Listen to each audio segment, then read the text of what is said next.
check it out, right? So I'm coming to you 2 days in a row.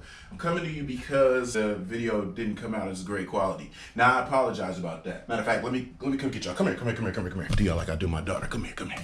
The video did kind of come through a little bit fuzzy. I did look at it, and I just thought that maybe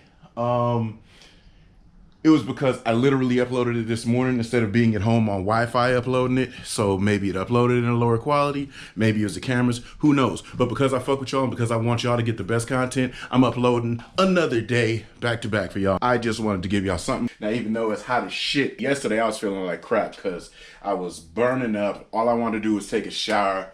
Whatever. That doesn't concern y'all. What concerns y'all is good content. So today, we're going to do just a couple of miles around on that bike. I wanted to do it yesterday, but today we're gonna do it.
I like this. God damn, this is good. Wow. This might handle better than R6's, boy.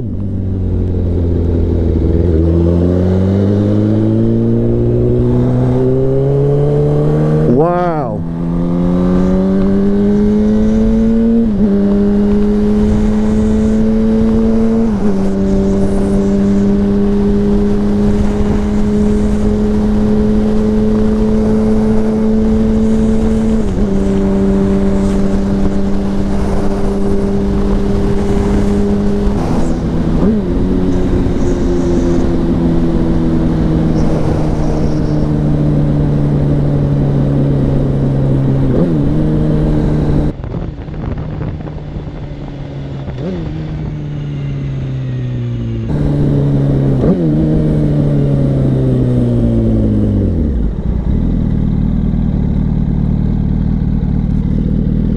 Interesting. So fuel light came on, temperature stayed regular.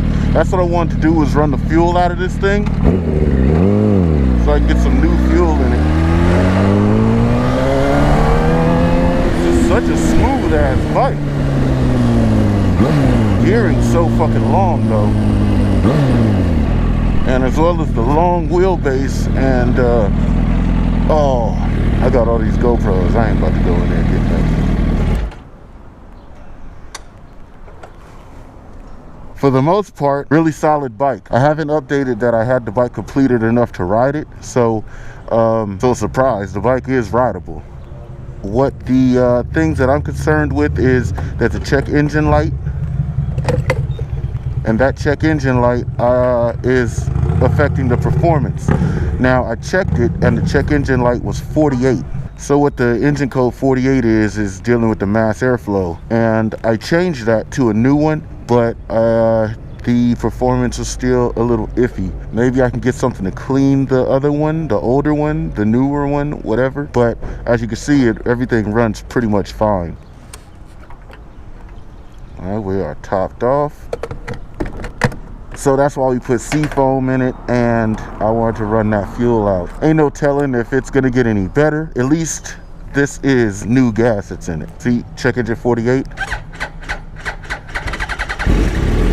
Now, this bike does that you just saw. It does that when it's warm. I don't know. I've checked voltage and everything, and everything's fine. But just when the bike is warm, it'll do that kind of cranking. So I will look into it more, I guess. It's not a big deal for me because it, as you see, it does start, but it's just peculiar that it does that. But I mean, bike seems to be in fair shape. So I have two options, right? There's two things that I'm gonna do as far as getting all of this remedy. Now, I just ended up getting a ally in a Yamaha dealership. You know, aside from going around the block a couple times, that was my real first ride of the bike, getting it on the freeway, seeing how it handled. It's actually very nimble. I'm so surprised that bike is that big, but it feels like it's lighter and it feels like it handles as good as the R6. The long wheelbase I thought was going to be a little weird, a little wonky, but it's not. Lord Jesus, look how hot I am. So I just kind of wanted to ride it, see if it broke, see what would happen. I was tripping, literally. I wasn't listening to music, but I had these in, and these are like ear plugs. So I didn't get a chance to hear anything that was going on with the bike that may be concerning, maybe loose, maybe too tight, things like that. But I have to replay the footage and just listen for it. Hopefully it's not too bad as far as wind. The bike's really good. Now, I do have that check engine light. We ran the fuel out of it, which was the plan. That was the whole plan. To run that seafoam filled fuel out and put some new fuel in. So we got some new 91 in the joint now. I feel like I've got a pretty good lead on a guy that works at a Yamaha dealership, and I might be able to use their knowledge and assist me in getting directly to the point.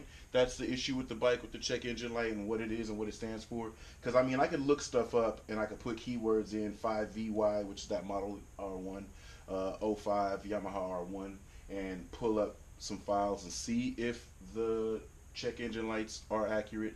But it ain't nothing like having the support from a Yamaha dealership. So I think that's what I'm gonna do. And the bike didn't break. Everything felt really solid on the ride. God, my nuts. They're not sweaty, they're just hot, bitch. Let air out, bitch. God, it's hot. Matter of fact, and it's hot as hell too in this vest. Let me take this off, yo, because I want to tell y'all a little bit about like having a toolkit in the bike, on the bike, prepared for in case you break down. So let me take this damn vest off and then we'll get to the talking. I want to give y'all a little bit of an idea as what you can carry around with yourself on the bike to make sure that you get home all the time. My circumstance is very, very specific. There's really nothing you can do about that. But to make sure that all the standard shit that happens, if it goes on the bike, you can get your ass home. I'll show you my key things that I carry to make sure that I get these Yamahas home. Now, it may be different per bike. You may have Torx instead of Allen keys. You may like this is what I do, right? So I haven't done it on that bike yet, but I'm going to. See those right there? Those are quarter turns. I have the same thing on the R6. If I need to take the bike apart for some reason, flip it up, it's ready to go. Quarter turns are really solid. Instead of having to go ahead and use all the other hardware, screwdrivers, Allens, quarter turns, boop, boop, boop, and it's all done. This bike right here has a ton, and I do mean a ton of hardware.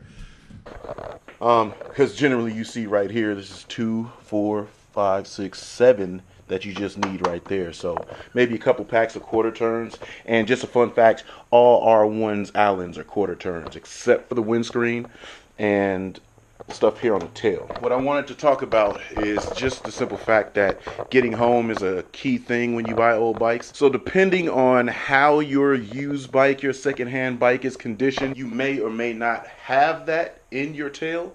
If the guy kept the bike really clean and pretty close to stock, you may just have that leather kit in the back and just make sure it has everything in it. But for those of you that get a bike secondhand that's been crashed, maybe the tail got destroyed and they put the tail back on, or you get a race bike and they took everything stock out of that, or you did a tail end conversion and the factory tail didn't exist. It would benefit you to get together a small little toolkit and put that there in the tail so that you'll be able to go ahead and get home at any point in time if you run into small issues in the field. So let's go over a few things that I think you need to have in your tool bag. Check me out. I like jugs.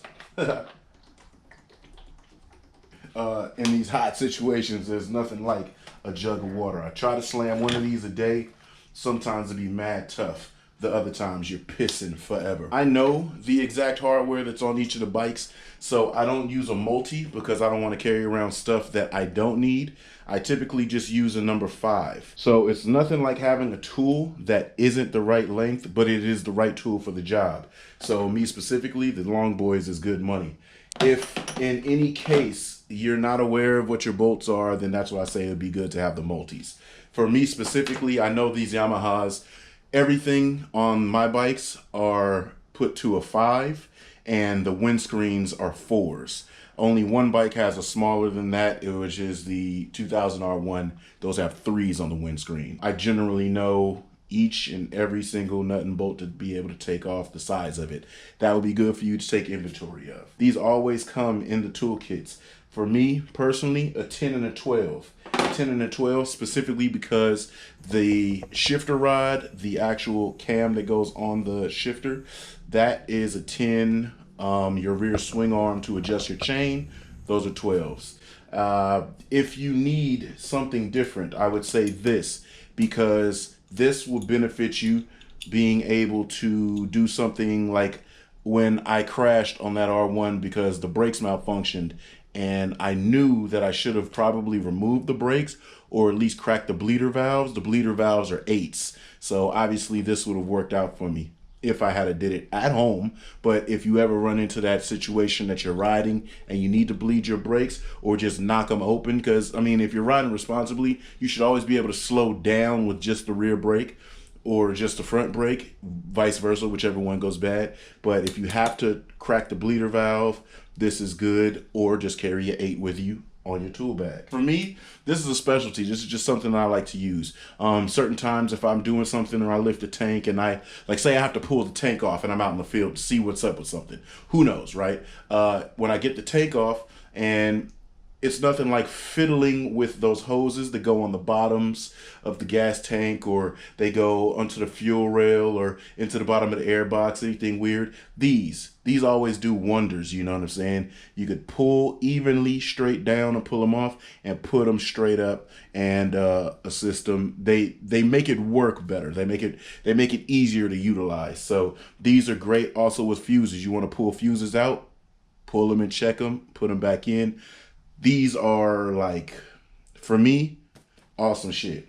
All right, so for that content, that's, like I said, it's just a follow-up. I don't want to give y'all a fuzzy video and then that be the only video for the next day or so. So I just wanted to follow it up with a little bit of a video, a little bit of a better video. I guess it could be like a continuation from the last video.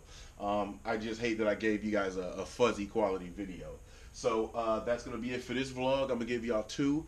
And apparently you're going to see me tomorrow. I'll see you guys tomorrow. Make sure you comment. I fuck with y'all in the comments. I like your comments. So I'm going to check y'all out on the next one, man.